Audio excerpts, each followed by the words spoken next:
All right, so guys, welcome to the Google Hangout for online job attraction. I'm Bren.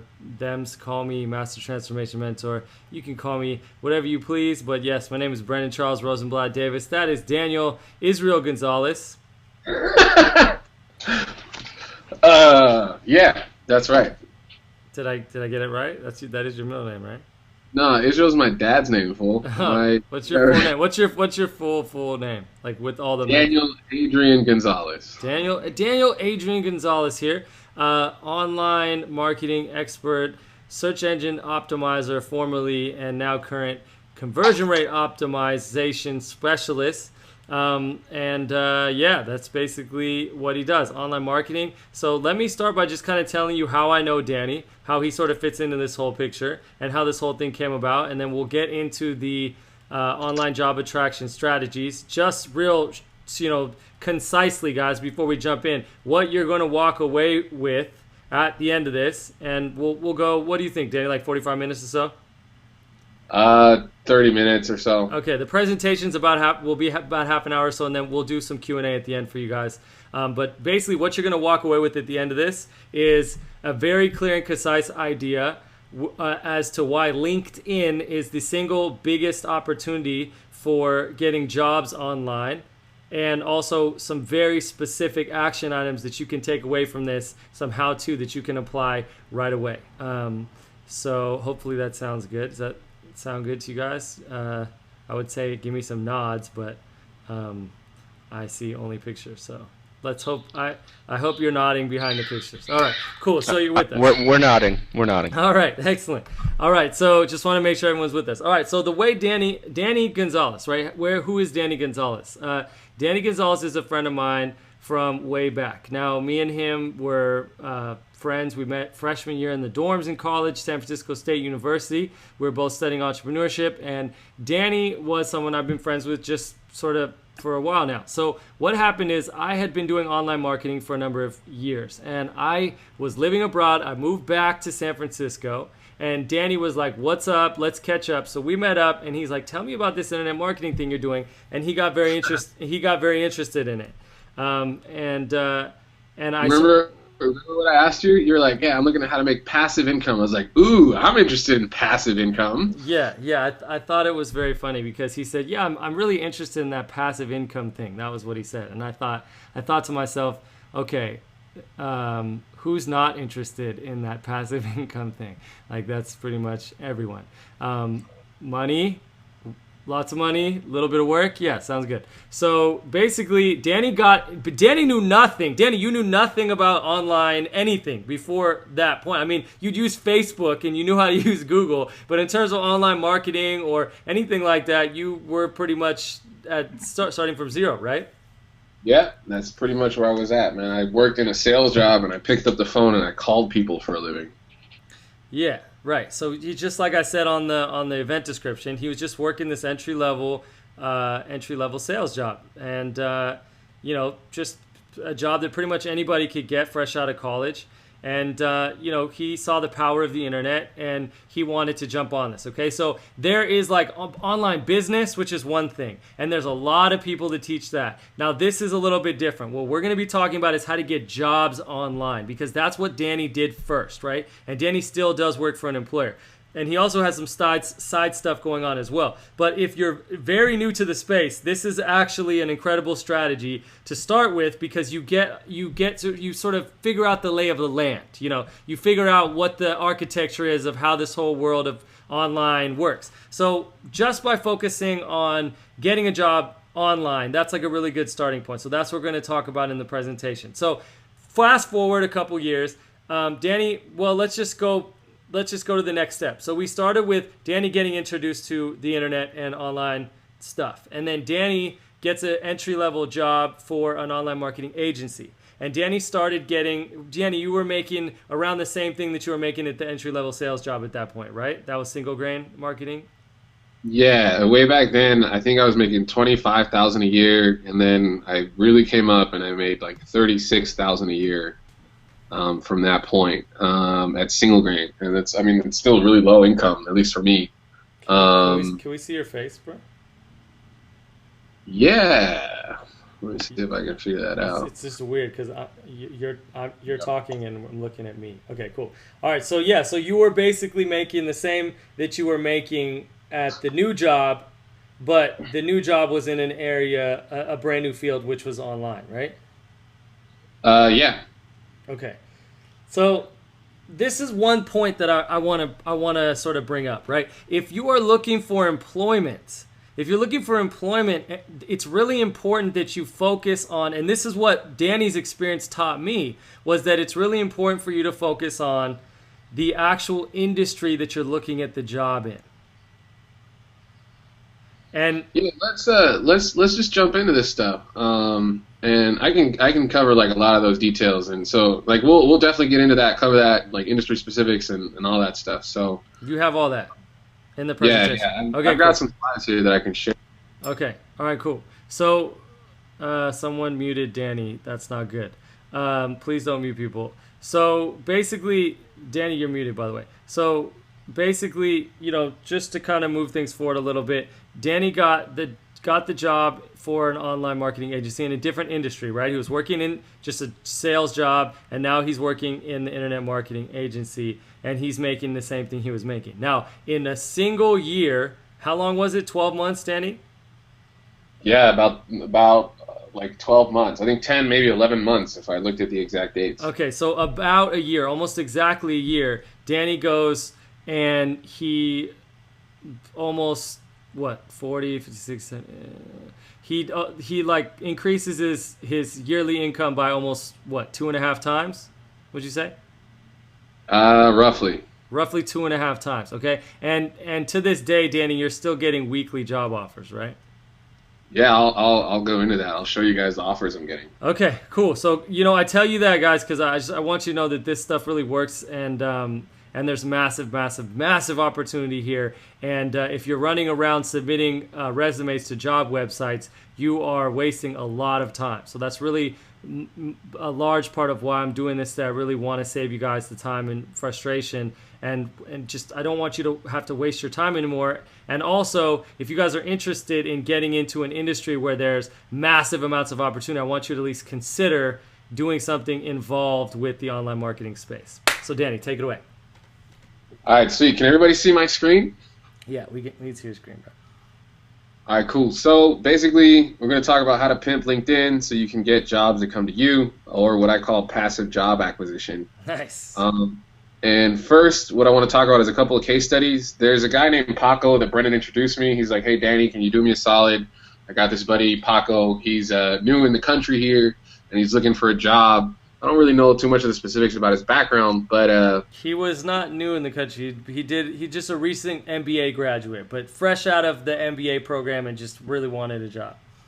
All right. So why don't you tell us a little bit about Paco's situation, like why you put him in touch with me? Yeah. So basically, what I saw Danny basically go from 0 to 6 figures, close to, and I was like, what the fuck, this is incredible, right? I mean, I got to witness the whole thing, and the way that he did it was largely a mixture of being in an industry that has massive amounts of growth. That's one big aspect of it. And also at the other end, being really smart about search engine optimization, because that's what he was studying. And he kind of combined search engine optimization knowledge with how to use LinkedIn. So what I saw happen was basically Danny know how to sort of tweak a LinkedIn page. He had some sort of tweaks and some tricks that he could do. And he sort of explained it to me, and I was like, okay. So I met Paco. Paco said he was looking for a job, and he was submitting his resume to all of these job sites. And I was like, he was literally spending hours upon hours upon hours upon hours and not getting any results. And I was like, dude, you really got to talk to my friend Danny. So I sent Paco to Danny. Next thing you know, Paco's getting hit up by recruiters, and it's a completely different situation. Instead of him chasing after all of these jobs, he had people chasing after him. So Paco went within 1 month. Basically what I did is I tweaked his profile, and I made it so that he showed up in the search results on LinkedIn when recruiters look for the kind of jobs that he's interested in getting. He'd appear, in the top 1, 2, or 3 positions. And so when he hooked up with me, he actually increased the number of times that he showed up in search results on LinkedIn by 1,000%. Then there was also Jessica that we helped out. Paco, by the way, got a job within a month of me making that adjustment to his profile. He was packed away and already working at a new place. Yeah, and I just want to underline the fact that Paco had been trying to go after a job in supply chain management for months. Supply chain management is a really old industry. It's not like growing. So he did one, he just shifted to a different industry that has massive growth, and within weeks, also add to that Danny's help with these LinkedIn tricks we're going to give you, and boom, paid position. All right, so the same thing happened with Jessica. Jessica had been looking for work, and she was having a tough time, so basically Brendan told her to come and talk to me.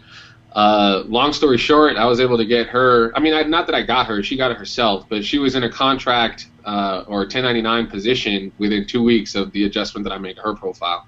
Yeah, and Jessica's my sister, by the way. So, I'm like, okay, so Paco, this worked for Paco. Next person I hear that's looking for a job was my sister, and I go, you got to talk to Danny. So I send Jesse to Danny, and boom.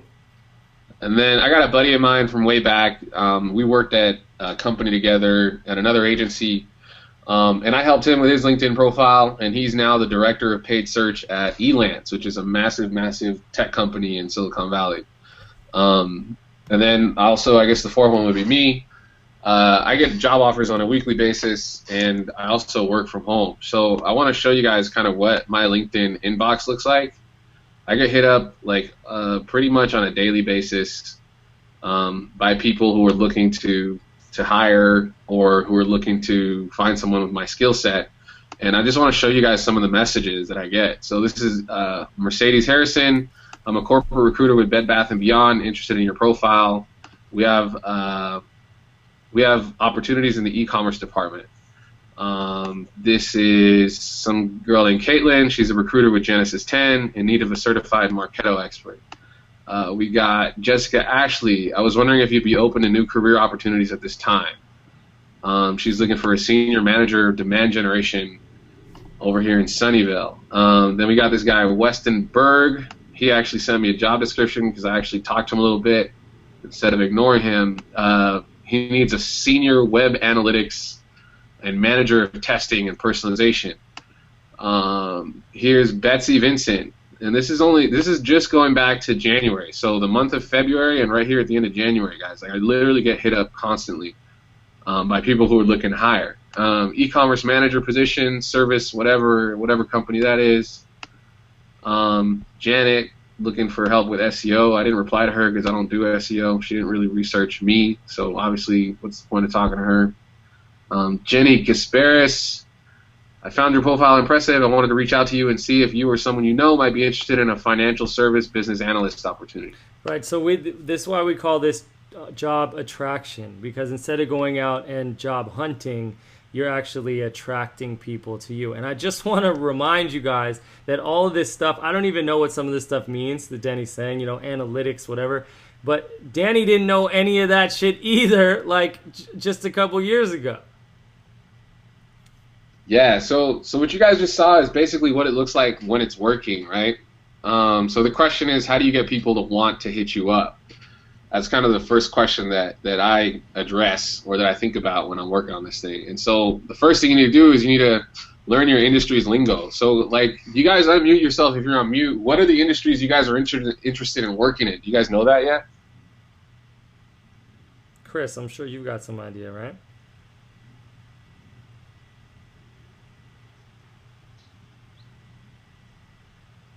Is anybody there? They're there, yeah. Sorry, my mute wasn't working. What'd you just ask?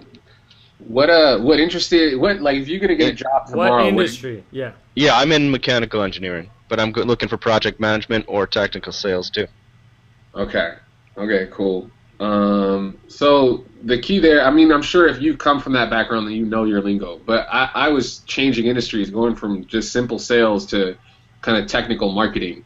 So the thing is to learn your lingo and do it in a quantitative way. So what you want to do is you want to learn what tools and skills are present in the job descriptions that are out there that people are putting up. The way you do Chris, question for you. Sorry to jump in, Danny, but Chris, question Yeah. for you.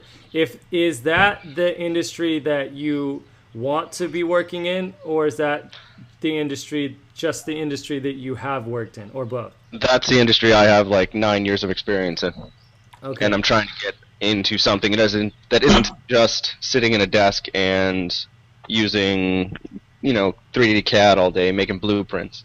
Okay. That's what my background is, and I'm trying to get into project management. I'm going part-time for my MBA Okay. so that I can get out of engineering. Okay. And what other industries are there? Other industries that you're interested in? If so, what are they? Yeah. So I volunteer 16 hours a week, some weeks doing solar installation, and I'll be taking a part-time 80-hour course coming up next week at Cuyamaca College, Community College. Okay. So It's basically solar. Yeah. Okay, cool. So there we go. There's a good example. Okay, so Danny, let's say it's solar. All right, so I'm going to delete these. And let's say we want to look into a solar engineer, estimator position, for lack of, just to be quick here. Okay. But what I really do is I kind of scan this stuff. What did you just do? You just went to Craigslist and typed in solar? Yeah, I type in solar estimator. Okay. And why estimator? How'd you come up with Yeah, that's a term I'm not using usually. Okay. Well, let's just use this for an example. The point of what I'm doing here is I want to understand what are the skills and the tools that a person in the solar industry would need to have to get a job like solar estimator. Okay. But how'd you come up with the position of the estimator? Like, how would someone go about determining what the name of the position is if it's a new industry they haven't been in before? That is one of the hardest things.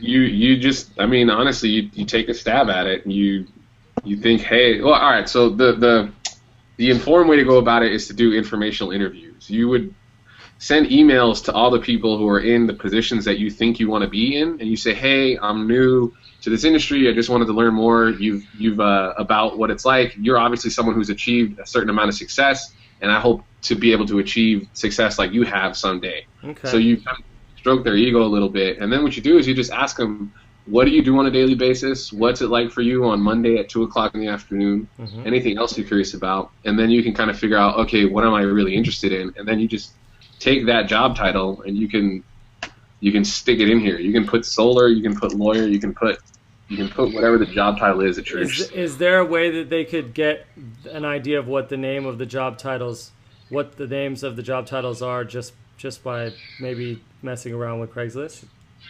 Yep. Okay, so like maybe if we just typed in solar and then poked around here, would that give us some idea? Yeah. So home improvements, residential solar, director of engineering. I'm going to take that, director of engineering, as the idea. Bear with me if it's not exactly what you guys are after, right? This is just to demonstrate the concept. Danny, why don't we go with solar sales associate? That sounds like more of like an entry level thing. Because if someone's trying to get into a new industry they haven't been in before, then entry position would make sense, right?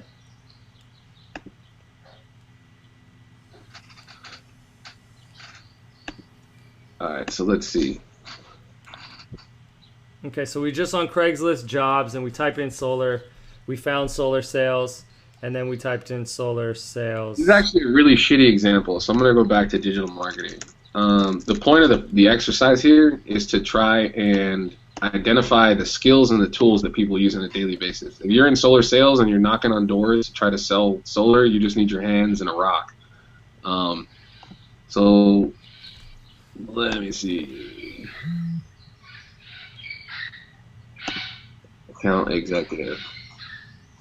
So basically, I look at the responsibilities, learn lockboxes, product, service, value proposition, habits, all right, qualifications. VA, 1 to 3 years of selling experience, so selling is a key skill. Digital advertising seems to be another key word that I can use. Inside sales is another key word that's in this job description. Salesforce is a tool. Yesware is a tool, and Join Me is a tool. So if I look through several job descriptions and I see repetition of Salesforce and Yesware and several other kinds of tools or key skills, Okay. and I'm going to take those as keywords that I need to have in my profile. So I see Excel, Acrobat, QuickBooks, Outlook. I'll literally do this stuff this fast, and it's not a very detailed thing I'm doing here. Okay. Strong oral and written communications. Do you guys get the idea, the concept here that I'm trying to communicate? Yeah, I think it makes sense. You're just basically saying find out what sort of things keep coming up in the job descriptions, right? Yeah. So I literally just take those keywords and I make a list of them, and those are the keywords that are identified in the job profile. You're also going to want to talk to the people who are, actually going to hire you. Like recruiters are one level removed from the people who actually make the hiring decision, like your direct boss, if you would work with them in the future. You also want to get some idea of what they want to see in your resume and what they want to see on your profile as well on LinkedIn. So when they're out searching, they can see the stuff that they want to see to actually pique their interest. There's another way to validate this, and that's by using the LinkedIn ad tool. So if you find a job title that you think you want, this is a little hack to, let's take our example of digital marketing. Then you would there's an advertising tool that LinkedIn has that'll tell you how many people on LinkedIn have a job title similar to the one you're interested in. So all I did was go to LinkedIn/ads. You can go to get started. I gotta log in. You go to create an ad. Give it a fake name.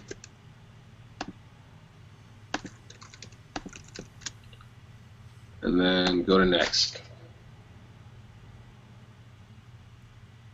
So we want to do by job title. And then you want to select by title, and then you type in that exact word. So I can see on LinkedIn members with the job title Digital Marketing Manager, there's 13,000 of them. So I delete that. I see, let's get rid of that. Oh, and it's giving you suggestions of alternatives. That's cool. Yeah, okay, so I see that Digital Marketing Specialist has 26,000 people. So that's going to be more common. So I know that recruiters who are using LinkedIn to search are probably more commonly going to see digital marketing specialist than they are manager. We can take this same thing and apply it to mechanical. I wonder if there's like a project manager kind of. All right, yeah, here's project manager. So there's 1,600,000 people on LinkedIn who are project managers of some sort. So let's see if we can get down into mechanical project manager. Did I misspell mechanical? Yeah, looks like it. Mechanical project. There we go. Mechanical project manager. So there's less than 1,000 people. Try something for solar. Let's see if anything comes up. No. Okay.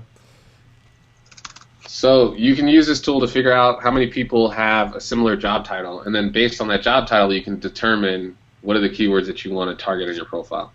This stuff is getting a little bit ahead of ourselves, so I'll explain how that applies in a second. For now, I want to show you how to make yourself stand out, like in the SERPs or in the search results. Like the key to first is to being found, right? For me, I've already optimized my profile. I want to be ranked anytime someone looks for conversion rate optimization. So conversion rate optimization. Jenny, can I ask you a question? Sure. What had it, like, why did you decide on, because you didn't start with doing conversion rate optimization, you started in search engine optimization, right? Yeah. And what made you decide to start in that? Was that something that just was sort of given to you, or? I thought I could make more money doing it. Okay. So for conversion rate optimization, I rank number 1. I click on my profile, right? And one of the first things you see are in the job description. Most people here have a really dry job description or description of themselves. And you can actually kind of just look at this. These are other people's profiles. I searched for financial analyst here before, and I go in here, and I'm reading about this chick, Megan Lockwood. So Megan Lockwood is a marketing manager at Tribal Vision with over 10 years experience working with business owners and C-level executives, and oh my God, I'm already bored. Yeah, it's pretty boring. And then I look at this guy. This guy's even worse. He just has a bulleted list of shit related to finance. So financial reporting, budgets, financial accounting. Who wants to read that? It's really boring. Mm-hmm. So what I did is just use a little bit of copywriting to make things entertaining. So what is the goal of most people who are going to be looking at your LinkedIn profile? They're going to try and spend 3 to 5 seconds determining whether or not you're a good fit for the job that they're trying to recruit for, and then they're going to move on. So what I do is I try to engage them in a literal conversation as if they were standing in front of me. So like, hi there, thanks for stopping by. I'm guessing you have one question. By assuming they have one question, I'm kind of setting up, piquing their curiosity as to, well, what does he think my one question is? What am I good at, you ask? Sure, happy to answer that. And that's usually, if it's a recruiter, they want to know what are my skill sets and does it match up with the job description that they're recruiting for, and should they contact me? Mm-hmm. So I go on to say right up front, conversion rate optimization. I run A/B tests and multivariate tests on web pages. Boring shit, blah, blah, blah. Mm-hmm. And then after I've kind of informed them that, yeah, I'm a serious candidate, I have good skills, I get down into this stuff. These are tools that help me make more people buy your stuff, give you their email, or click where you want them to, except for the Nerf guns. I guess I mentioned Nerf guns up here somewhere. So the point is, make yourself stand out by not putting, by not being boring. Yeah, exactly. Most people are boring. This is like, show some personality. Like that's like really simple too. You just said, hi, how are you? Or what'd you say? Hi, thanks for stopping by. Could they literally, Danny, do they have permission to literally swipe exactly what you're starting with, your little hook here? Yeah, go for it. Okay, hi there. Thanks for stopping by. I guess you have one question. What am I good at? Sure. Happy to answer that. I would actually tweak this a little bit, and since the person's reading it, I would put it in the voice of the person. So I would just make it say, what are you good at? And I put that in quotes. But same point, same strategy, same angle. That's great. If I'm reading this, and guys, think about this. If you are a job recruiter and you see all these boring profiles and they're like bulleted lists and someone just blabbing on about all of their cool things, and then someone treats you like an actual human being. An actual human being. Imagine that. A human being reading your shit and you treat them like an actual human being and you say, hi there, thanks for stopping by. I'm guessing you have one question. What am I good at? Happy to answer that. I'm good at this. Hey, XYZ, 1, 2, 3. Great.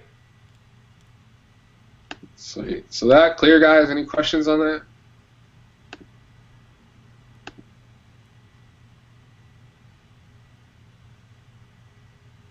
All right. I'll assume there's not. The next thing you do is, how do you get people to find you? So thing one is join groups on LinkedIn. Some recruiters almost exclusively look for people to hire inside of industry-focused groups. So if you want to get into technical sales for solar systems, then you might want to join some of the groups on LinkedIn that are there for people in the solar industry. Also, one of the benefits of joining the groups is that it impacts how you rank in the search engine on LinkedIn for the people who are in that group. You'll rank higher for anyone who's in that group than other people, just because of the fact that you're in the same group as the person who's searching. And LinkedIn groups, just to be clear, LinkedIn groups are basically the same thing as Facebook groups, right? Yep. Okay. How do you join them? You just click. I don't know. I'll demonstrate that in a second. Great. The point is, join the group because two things happen. One, you're going to rank higher because you're in that group when people search terms related to that industry. And two, recruiters are smart and they join the same groups that are in the industries they're recruiting for, so they're more likely to find you when you join those groups. Great. In terms of how do you join the groups, like just go, I guess you start at the home on LinkedIn. Oh, look at Deanna. You would say solar. Yeah, I ranked her for that. Oh, so we should add her to the case studies, huh? You say solar, then you come down here to this left nav and you click on groups. Okay. And then just join the ones that have the most members. This one, 13,000,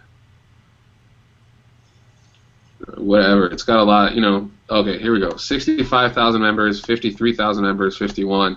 Join all the ones with the most members, because there's going to be recruiters in there who are, looking for people that work in the solar industry that match the job description that they have in front of them.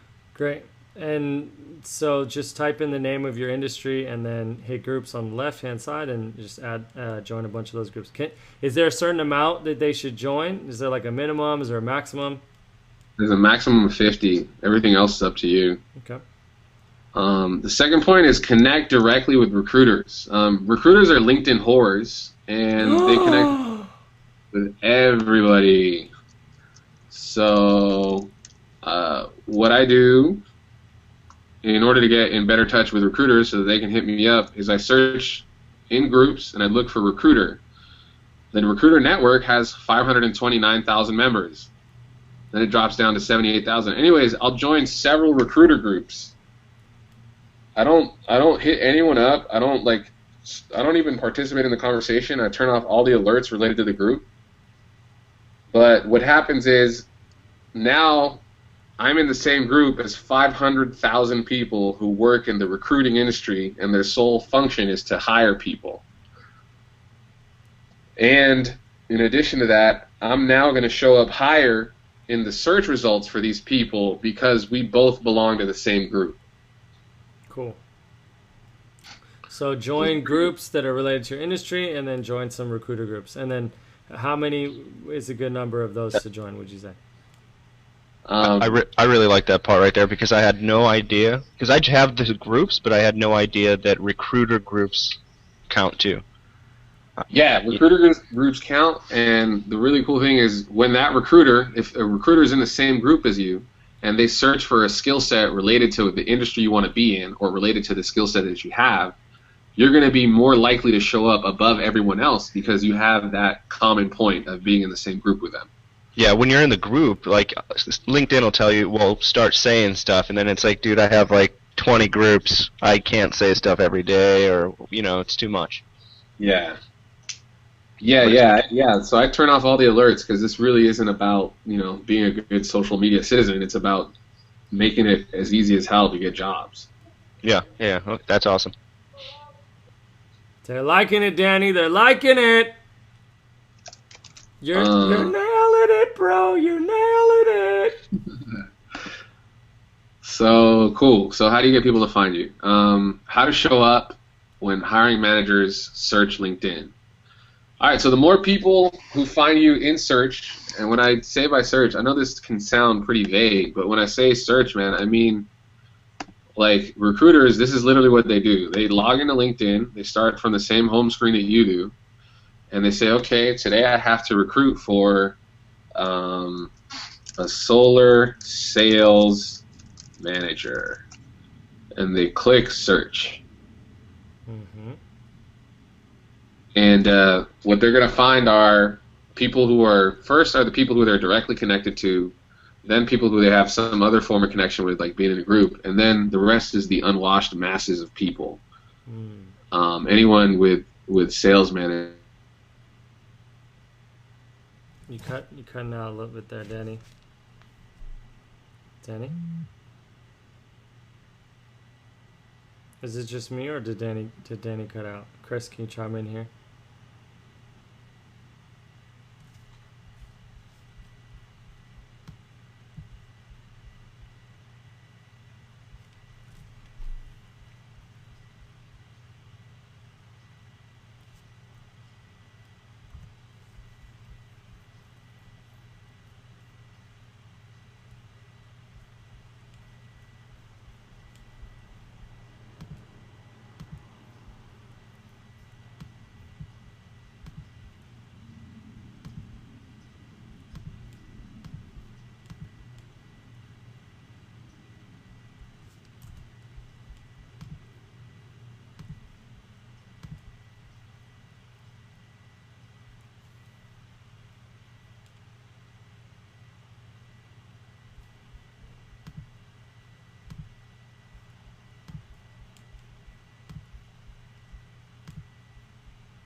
Yeah. that works. That's just awesome. stupid.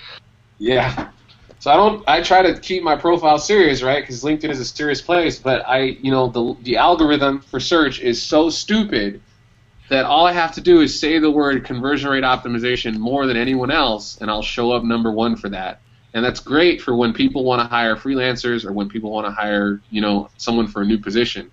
That's how I get all of these jobs, these recruiters hitting me up for jobs. I show up number one in search when they look, and it's all because where'd that tab go? It's all because How far did you go down to put that in? so all I did, man, was I went to projects. There it is. Sorry, yeah, I added a lot of white spaces. I know that looks really bad. I guess what do you got to do? Edit profile. Basically, you want to add a project. I think project are one of the widgets that you see in the top right sidebar here. If you don't have them, then you go down to your project. The first project I added is like a legit one. Basically, I started a blog. And if I go to edit, I think, let's see.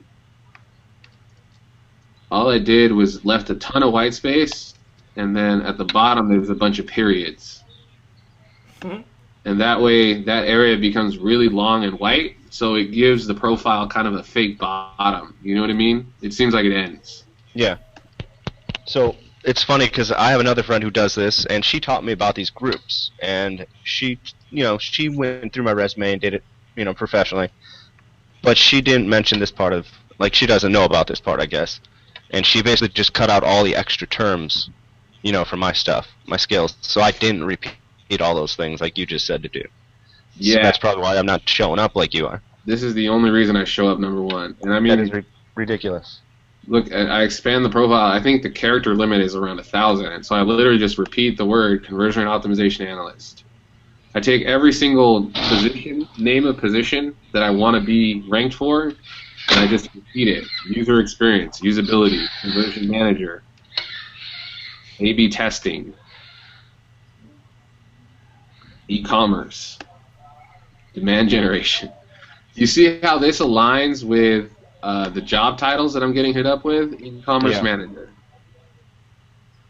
website optimization and testing, demand generation. Demand generation. Got it. I think this is the most valuable thing that you guys are going to get out of this today. That's really your secret sauce, isn't it?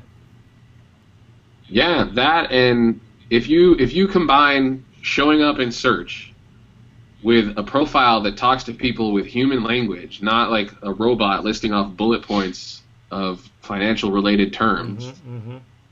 Those two things, you're going to stand out because you talk like a human, you're casually funny, you're that workplace stuffy kind of comedic, and you show up number one every time they search for every different kind of position basically for every kind of position that you might want to work in. You're like Jim from The Office. Yeah.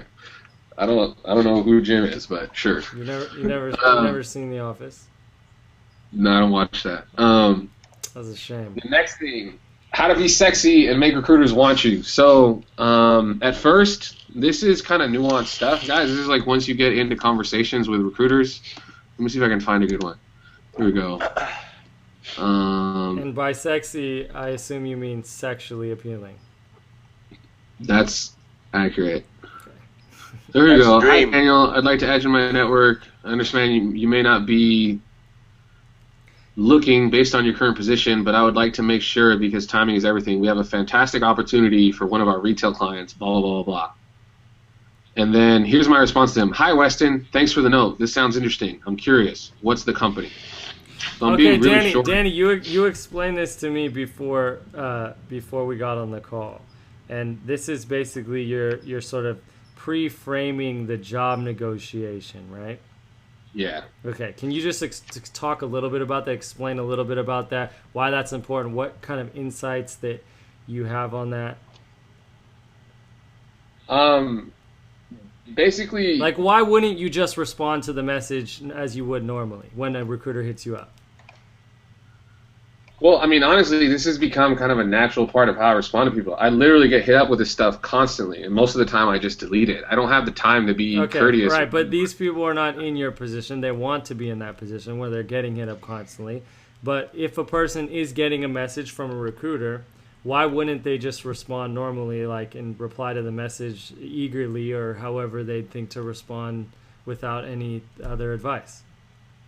Because the sub-communication is that you have lots of options and that you're not necessarily desperate to work in a certain one position or for the position that they're offering you. That's what you want to sub-communicate. Is that right? Yeah, that's right. Okay. And why is that important? Because it gives you leverage later on in the negotiation. Because when it comes to talking salary, you can be like, you can demand a lot more. You can make diva type demands. And then when they balk at it, you can say, well, hey, you wanted to come after me. I didn't come and find you.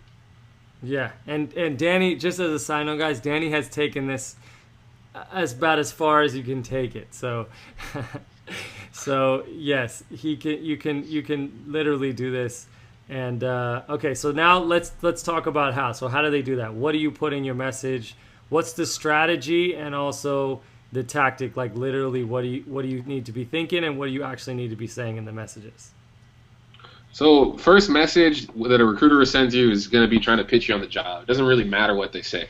Your first message back should be a 1 or 2 line, really short email that says, hey, this sounds interesting. Can you tell me more about it? Or can you send me a job description? Or can you provide me even more information and put in even more effort towards recruiting me and invest yourself further in having me be your candidate? Just say that verbatim. No, but so to bring that back down to a pragmatic level, like let's look at the email that I sent him. Thanks for the note. This sounds interesting. I'm curious. What's the company? Okay, so they could swipe that message verbatim, yeah?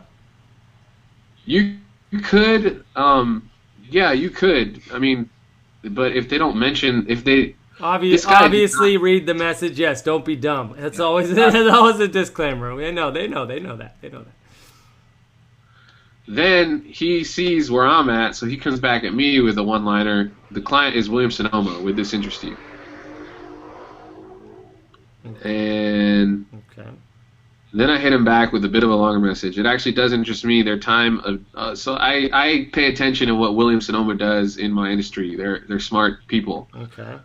So hey, it does interest me. Interesting thing about that company and a reason why I might want to work there.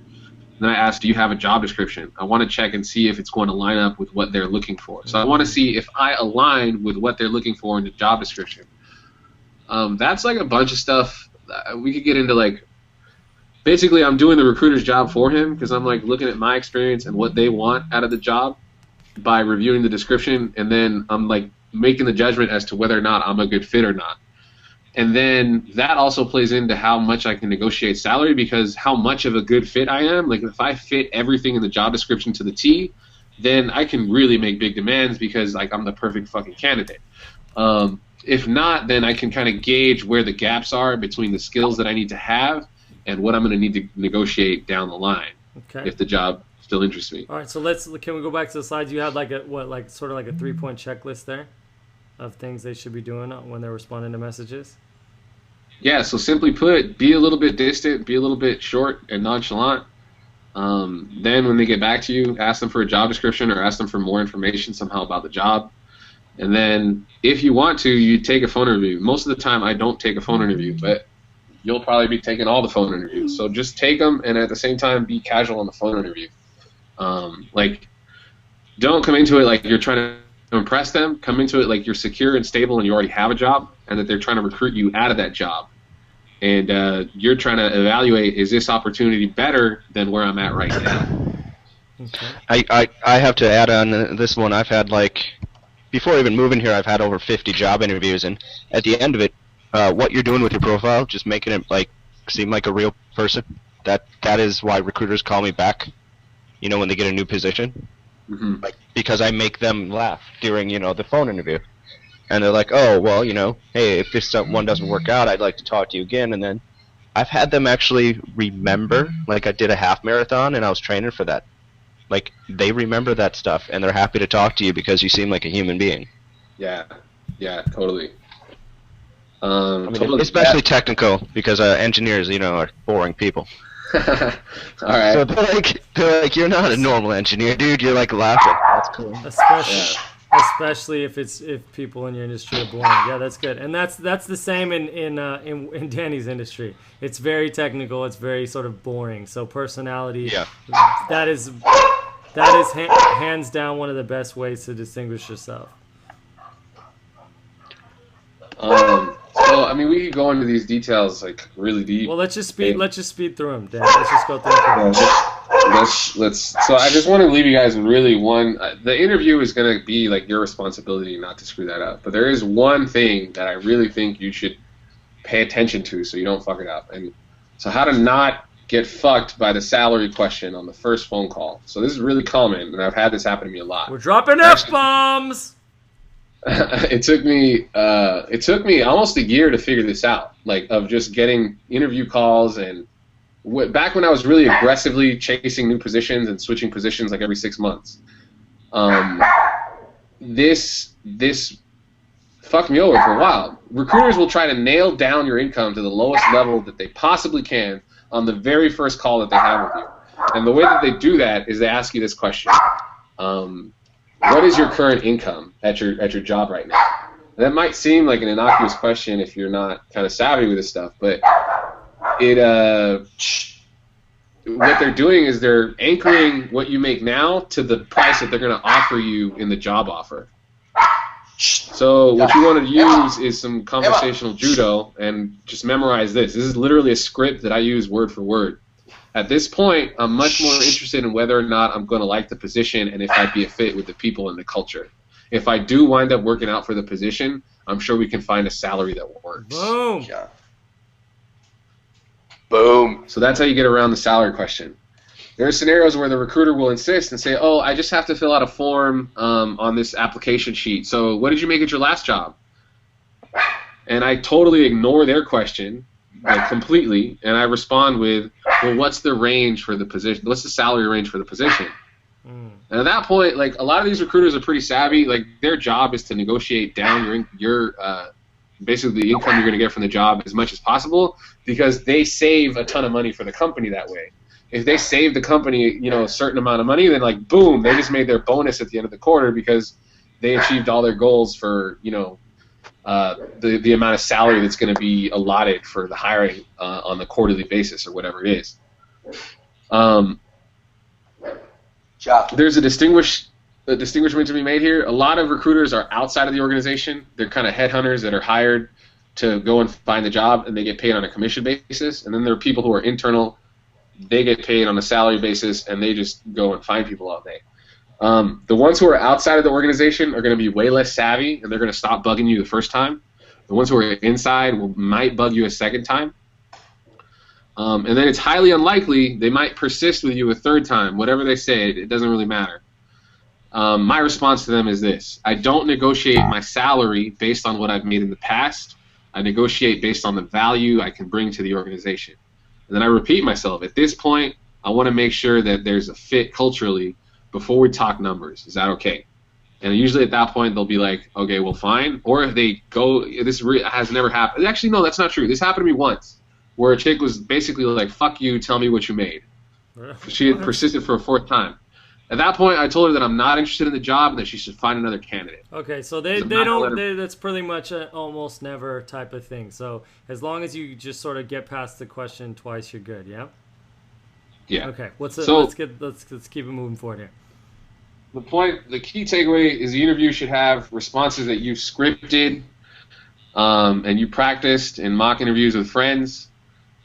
Social cues are going to be a much larger part, and body language and sub-communication are a much larger part of the job interview than the actual things you're saying.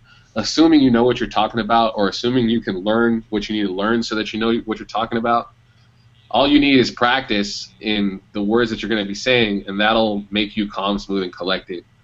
Winning! Yeah. So remember, guys, practice is make you calm, and that's practices with an S. Yeah. Sorry, I put this together like 20 minutes before we talked. Hey, it's cool, man. I'm sure they don't mind. This is really good stuff. Really good stuff, Danny. Just an anecdote. The picture you're looking at is a picture of me. I'm speaking right there at the biggest conference in my industry. It's called Conversion Conference. And the way that I got hit up to speak at this conference was through LinkedIn. The founder of the conference searched for conversion rate optimization shit on LinkedIn, and he found me, and I ranked first, and he hit me up and asked me if I wanted to speak. Crazy. All from LinkedIn. It all started with LinkedIn, didn't it? Yep.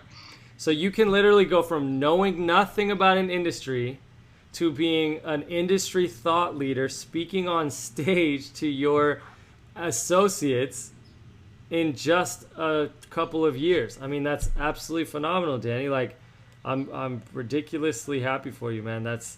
And just as a friend, man, ridiculously proud, because that's just incredibly. It's just incredible, man. There's no other way to put it. Yeah, that's pretty insane.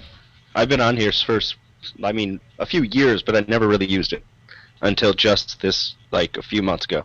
Because like I said, my recruiter friend who taught me about all this, but without that cheat code, thing.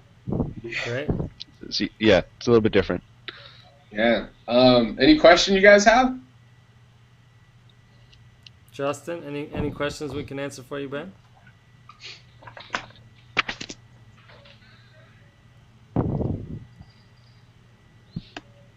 No real questions. Solid. Great value. All right. Oh, yeah. Danny, I got a question from Luis, who's on but having mic problems. And he says that he's trying to get into video production. And he just I guess he just was looking for sort of first, steps to take in order to get into video production. He's been doing it for a long time. Like I think sort of on the side, but he wants like a full-time legit gig in video production. So if I was him, I would start by, since I know I already want to go into video production, I'm going to share my screen again. I would start by either going to Craigslist or the LinkedIn ad tool. LinkedIn/ads. And then what I want to do is quantify what is the position on LinkedIn that has the most people that have a job title related to video production. Okay, so he's looking for a keyword, is that right? Yeah. Okay. And the reason we do it this way is because the more people who have that job title, the more likely it is that recruiters have already been conditioned to look for that job title, because that's what they find when they search. Got it. So I would type in video production. Yeah, he's saying here video production manager is one that he's come up with before. So video production manager. So that's great. So then looks like there's less than 1,000. Let's close that one. I've actually been doing this. I didn't know about this thing, but I've been doing this kind of like keyword search thing recently. I didn't know about this one here though. Like I would go to the job title that LinkedIn would send me in mechanical engineering, and then I would like take some of those words because I wasn't getting any hits. I was getting no hits at first, and it did increase them, but not anywhere near what you got. Yeah. Okay, so we go to the LinkedIn ad tool. We type in video production manager, and so we got video production manager. So we know, is that a good keyword, Danny? Yeah, it's not bad. There's 1,000 people. Video production specialist better? Yeah, it's a low. I imagine that it's a lower level position, but it does have a higher quantity of people on here with a title like that. So I'd imagine that it's better to target video production specialist over video production manager if you're cool with being a specialist as opposed to a manager. Got it. Okay. But I mean, either way, it comes back down to all you got to do is where's my profile? All you got to do is keyword stuff your profile with things related to video production, and then in order to back that up, you might want to look in, because something that happens to me is people won't search my job title. They'll look for an expert in one of the tools that I use. I use an A/B testing tool called Visual Website Optimizer. So a lot of people will go to LinkedIn and they'll just put in the search bar Visual Website. Wait, you lost me. You lost me, dude. If you lost me, yeah, you probably lost them too. So in my job, I use a tool. It's like Excel or Microsoft Word. Okay. But for me, it's called Visual Website Optimizer. Okay. So sometimes people will look for an expert in using a specific kind of tool. Someone who's really good at using Excel or really good at using Microsoft Word. Or for me, Visual Website Optimizer. Okay. So they'll type in the name of that tool into the search bar, and they'll look at the people who come up for that search. I come up number 2 for that. Okay. So how do we use this to get found on LinkedIn? So for example, let's go with the video example, right? I know there's one called Final Cut Pro. All right, so Final Cut Pro. So if you want to be found for a keyword like Final Cut Pro, then what you do is you put it in your profile in the keyword stuff project section. Okay. So that you have that word on your profile more than anyone else on LinkedIn. You literally just take Final Cut Pro and you put it in there over and over and over, and then you're going to show up when people search for Final Cut Pro. Got it. Okay, cool. You want to do the same thing with job titles, with tools that are used in the job, in the position, and then with skills that are needed for the position. Okay, so job titles, tools, like software tools or anything like that. And then what was the third one? Skills. So if if every profile says you need to be really good at statistical analysis, then you would put statistical analysis as one of the keywords to keyword stuff your profile with. Got it. Cool, man. Is that the end of the slides? Yeah, that's all the slides I have for you guys today. All right. Well, why don't we open up to questions one more again, and give you guys a chance to ask some more questions if there's anything else. If not, we'll wrap it up. Were you guys going to send out those slides, actually? Yeah, I can send those to Brendan, and you guys can hit him up, and he can send them out if you want them. I just wrote like a page of notes here. Yeah, I gotta go. we also recorded the video, so we got that too. We can do. Yeah, I definitely like that link too. Cool. I know. I already got one guy who was asking me like a few days ago how he could find work here. Another engineer. Yeah. So if we have the video, that'd be cool. Yeah, that'd be good, man. Yeah, we're really just trying to help people out with this. I mean, I know there's a lot of people looking for work, and like to me, the worst thing in the world is like someone who wants work, someone who's motivated, someone who's ready to do whatever it takes, and they just can't find the opportunity. You can't get people to see you. Like they won't even. Right. You don't even show up. Yeah, I hate that. And also, like the big part of it too was was Paco, who was spending literally hours and hours and hours and hours, so committed, so motivated, and just not getting any results, and that just kills me to see that. Yeah. Yeah, and that's what I've had. Shit, I haven't had full-time work since October. Yeah, so I just want to sort of underline here that like the most important factor I think for Danny, and in the case studies that we've seen, the most important factor is being in an industry with high growth.